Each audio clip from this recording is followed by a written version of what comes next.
Halo Sobat Ijen, Assalamualaikum warahmatullahi wabarakatuh. Om Swastiastu, Namo Buddhaya, salam sejahtera bagi kita semua. Kembali lagi dalam episode Inspektorat Jenderal Kementerian Agama, Suar Integritas. Senang sekali hari ini bisa hadir di Kota Serang, tepatnya di MAN 1 Kota Serang, Banten. Telah hadir narasumber spesial kita hari ini, Bapak Kepala MAN 1 Kota Serang ya. Jadi ada pepatah nih Pak, katanya tak kenal maka tak sayang. Boleh dong Bapak perkenalkan diri pada Sobat Ijen, Bapak perjalanannya hingga menjadi Kepala MAN Kota Serang di sini. Silakan Pak. Nama saya Muammar Gaddafi. Panggilan medsos saya atau panggilan artis saya adalah Om Jero. Ya, jadi Om Jero bukan bisa. Pak Jero ya Pak ya? Bukan. Om Jero. Jadi biasa dipanggil Om ya. Baik. Om Jero. Itu perjalanannya dulu saya bikin akun di medsos, namanya sih Jeroan Ayam. Gitu, namanya Jeroan Ayam. Nah, orang-orang medsos memanggil saya adalah Om Jero. Gitu, jadi ayamnya hilang jadi Om Jero ya. Dan saya sebagai penulis buku wangsit Om Jero gitu kan, bisa dilihat di Google atau di yang lain. Itu perjalanan saya yaitu membuat buku, terus juga sebagai edukator juga, sebagai konsultan untuk di bidang pendidikan, khususnya bagi siswa-siswa yang mau masuk ke perguruan tinggi negeri. Saya tahun 2005 mengajar awalnya di MAN 2 Kota Serang sampai 15 tahun. Jadi di tahun 2019 itu saya mutasi ke MAN 2 Kota Cilegon. Alhamdulillah MAN 2 Kota Serang jadi sekolah favorit. Nah, di MAN 2 Kota Cilegon juga saya selama 5 tahun mengajar, dan alhamdulillah di MAN 2 Kota Cilegon meningkat drastis untuk siswa-siswa yang masuk ke perguruan tinggi negerinya. Dan selama 5 tahun di MAN 2 Cilegon, saya sekarang dipercaya oleh Kanwil Kemenak untuk memimpin di MAN 1 Kota Serang ini untuk meningkatkan prestasi-prestasi baik di bidang olimpiade ataupun di bidang yang masuk ke perguruan tinggi negeri. Luar biasa sekali Bapak ini ya, banyak sekali pengalamannya. Nah tadi Pak, saya baru masuk nih, saya lihat tuh piala itu berjejer. Ya, piala berjejer. Nah, kemudian saya jadi penasaran, sebenarnya MAN Kota Serang ini apa sih yang ditonjolkan gitu, sehingga banyak ada piala-piala yang banyak prestasi itu dalam mindset saya ya. Kemudian apa jadi yang Bapak lakukan sehingga MAN ini begitu memiliki prestasi yang luar biasa seperti itu? Oke, hal-hal yang saya lakukan di MAN 1 Kota Serang ini adalah mengumpulkan tim dari guru-guru gitu ya untuk membimbing anak-anak MAN 1 Kota Serang, dan ini anak-anak kita karantina.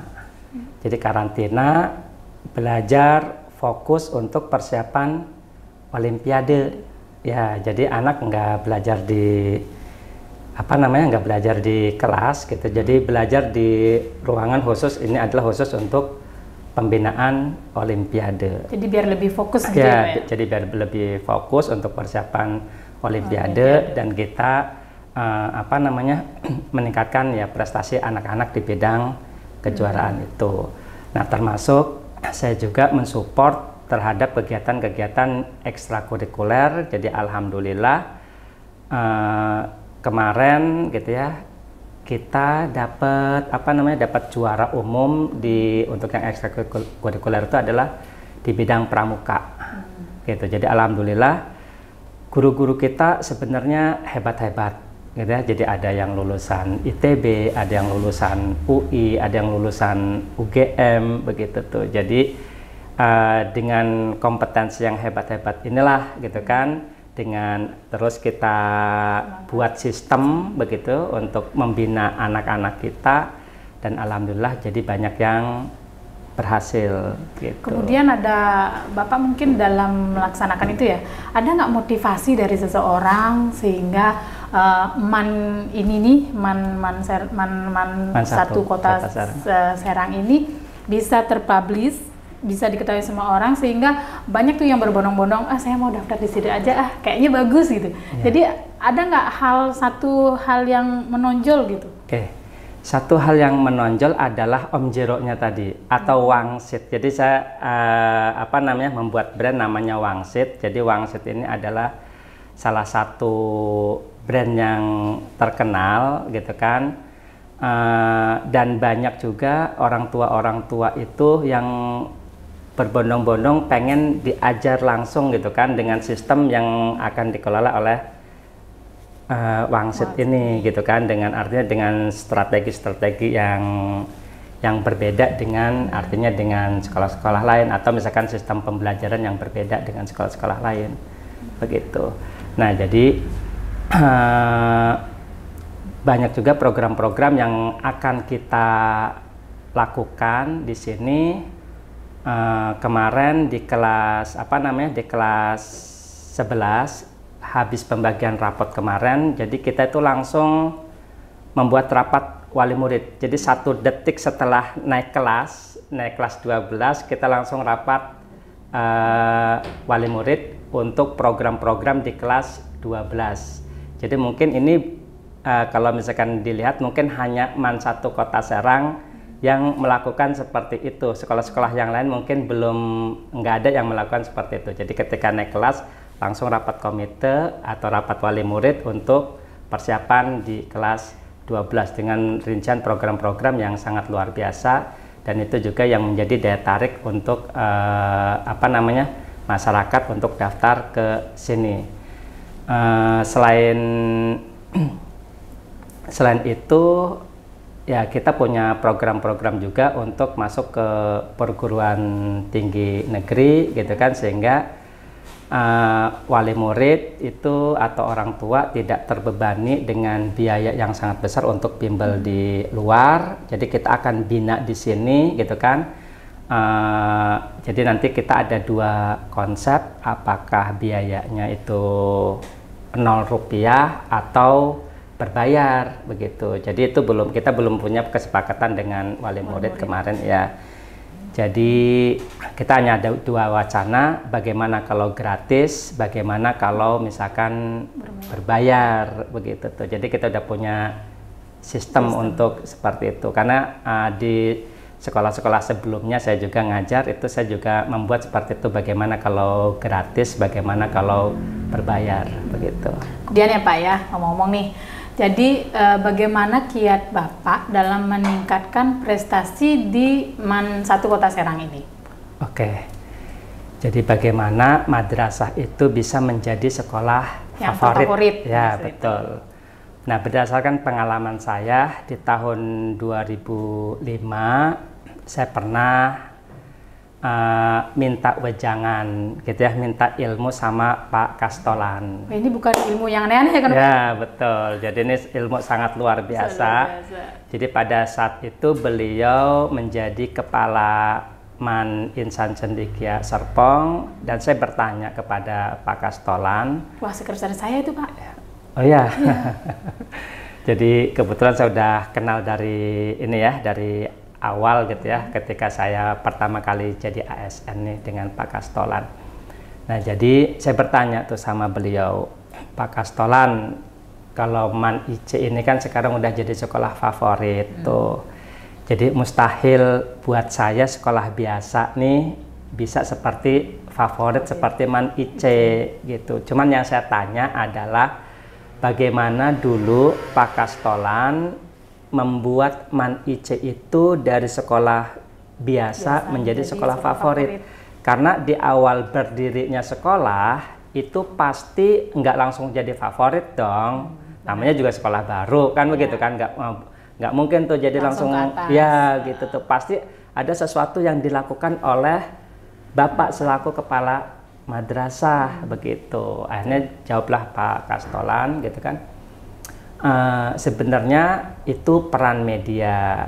Nah, jadi pada saat itu Man IC itu hanya ada satu siswa yang pintar, kata beliau tuh. Yang pintar tuh cuman satu orang. Nah, dari satu orang ini, kalau misalkan ada 100 siswa, berarti 99-nya ini siswa biasa gitu, nggak pintar, nggak jenius. Jadi hanya satu orang, dan satu ini lolos Olimpiade tingkat internasional. Ya, jadi juara Olimpiade tingkat nasional. Dan pada saat itu Man IC membranding lewat media. Ya, jadi lewat media sosial. Alhamdulillah, yang satu siswa ini ketika sudah di medsos, kata Pak Kastolan gitu kan, ketika sudah di media itu orang akan beranggapan bahwa Man IC hebat gitu kan. Padahal yang hebat, kata beliau, satu siswa gitu kan. Yang hebat tuh cuma satu. Tapi karena kita ke media, maka yang hebat jadi banyak gitu kan. Jadi seolah-olah semua siswa itu hebat tuh, kata beliau. Nah, akhirnya inilah yang menjadi ilmu saya untuk meningkatkan madrasah jadi sekolah favorit. Betul. Dan saya coba gitu kan di sekolah sebelum saya gitu ya, pada saat itu ada 3 siswa yang pinter. Nah, ini lebih banyak daripada Man IC. Man IC kan tadi satu kan. Nah, kebetulan nih saya tuh ada 3 siswa yang pinter. Jadi pinter matematika, fisika, sama kimia gitu. Jadi 3 siswa ini alhamdulillah gitu ya. Jadi saya dengan artinya dari ilmu Pak Kastolan, dan saya langsung melobi dengan kepala madrasahnya waktu itu gitu kan,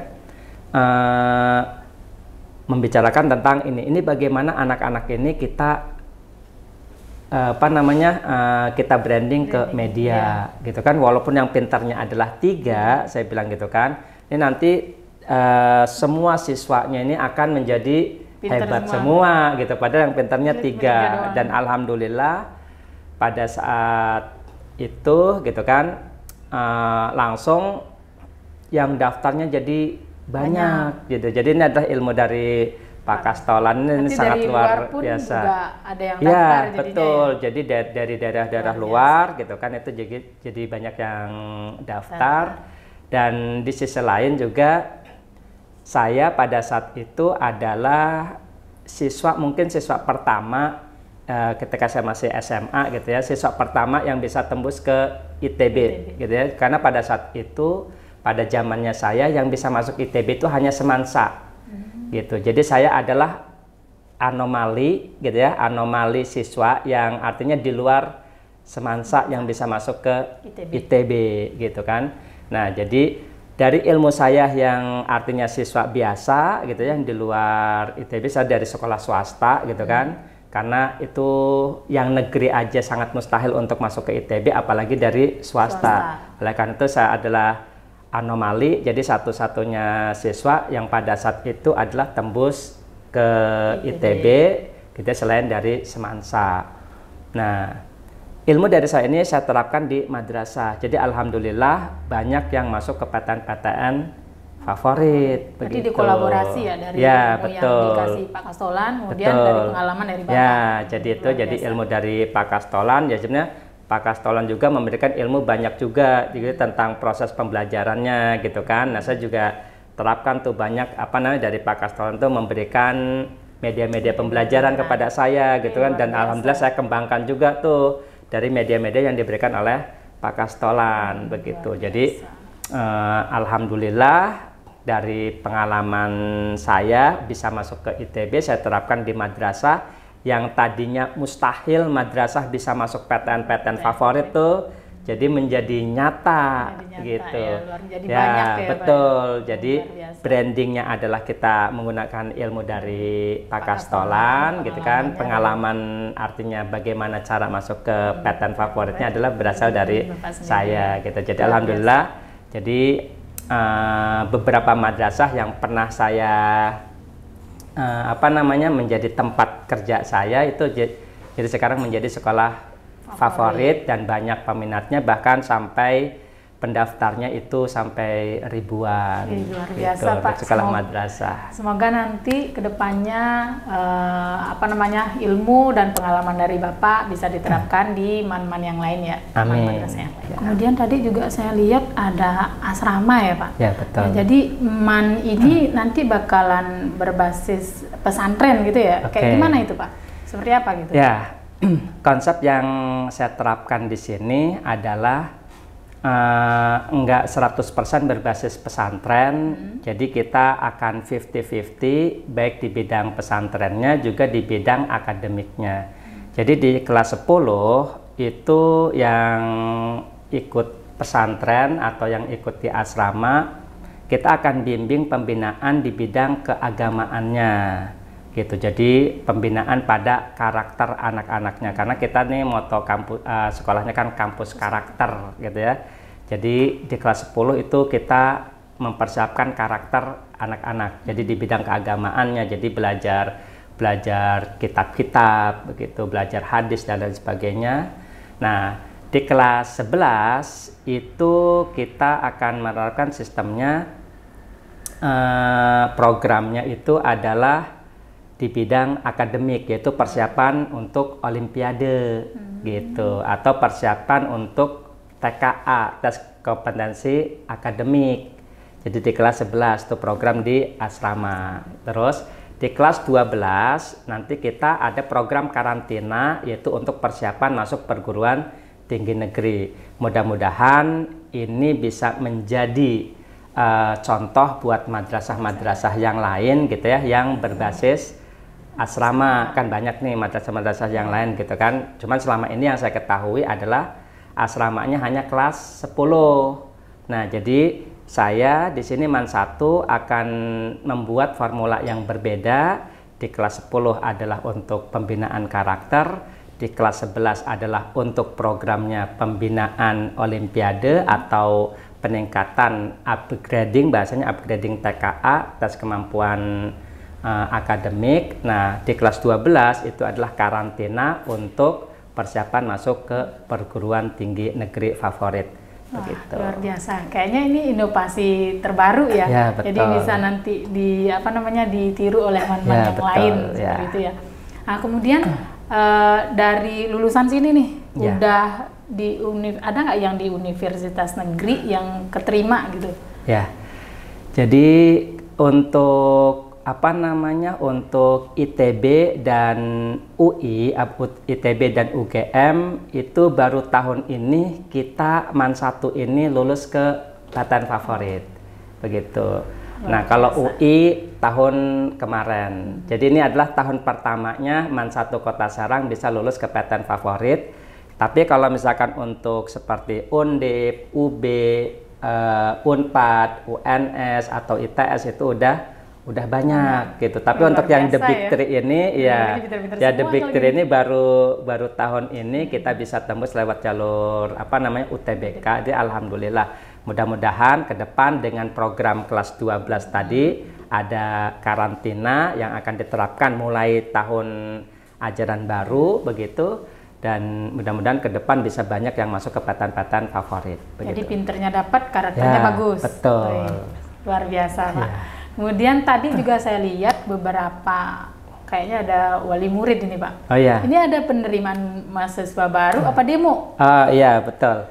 Jadi tahun tahun ini pertama kalinya Man 1 Kota Serang buka PPDB setelah penerimaan SMA atau pengumuman SMA. Begitu. Berarti dalam situasi yang penerimaan siswa baru itu ada nggak hal yang menguji integritas Bapak jadi ASN? Ada. Apa Pak contohnya? Disogok uang gitu? Ya, nitip segala macam. Ya, saya katakan. Tantangan berat ini. Saya katakan untuk tahun ini nggak ada titipan. Alhamdulillah gitu. Ya Pak ya. Luar biasa Pak, menerapkan integritas di situasi yang adanya efisiensi. Ya, betul. Luar biasa.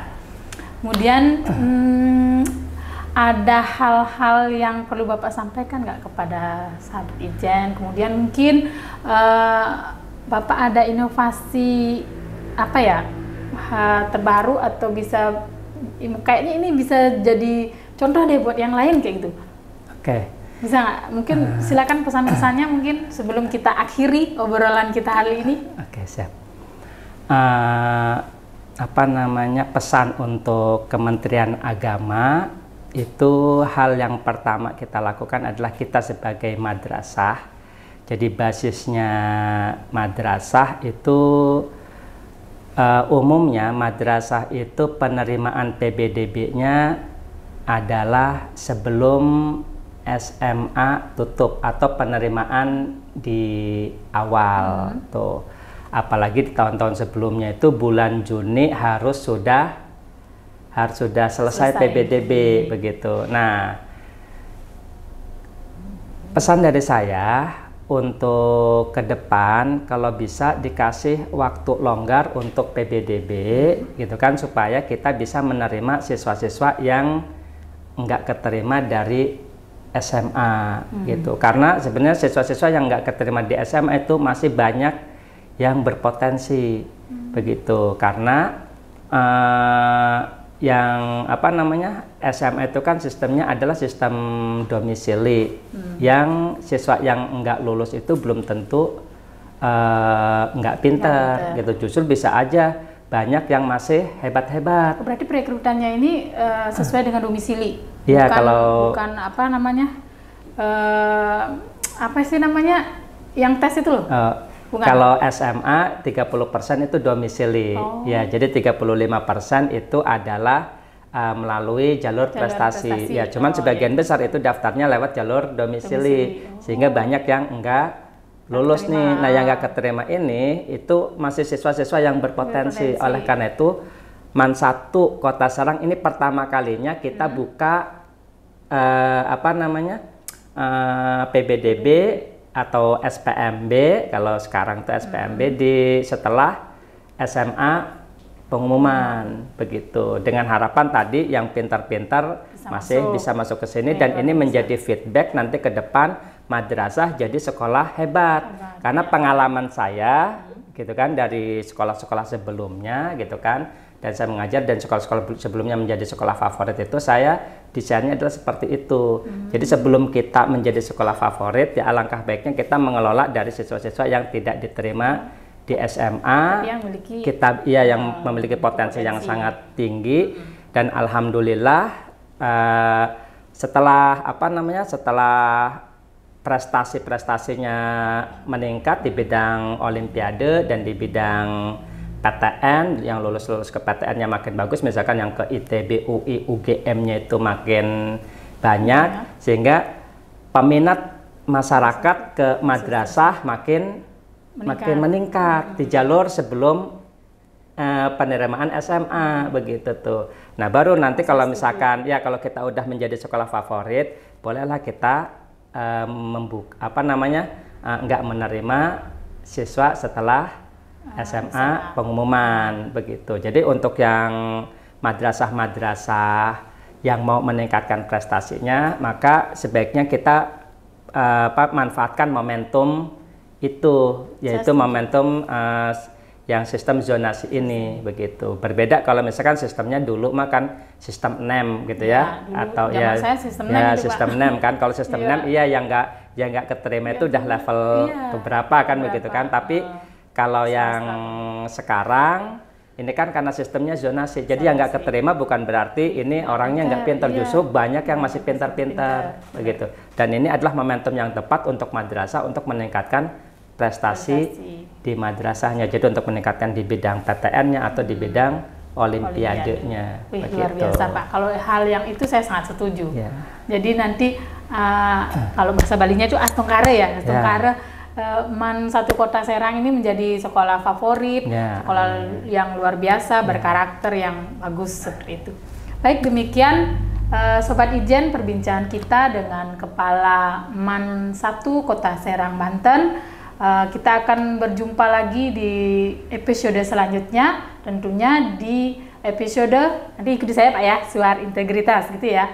di episode Suar Integritas. Wassalamualaikum warahmatullahi wabarakatuh. Om Santi Santi Santi Om.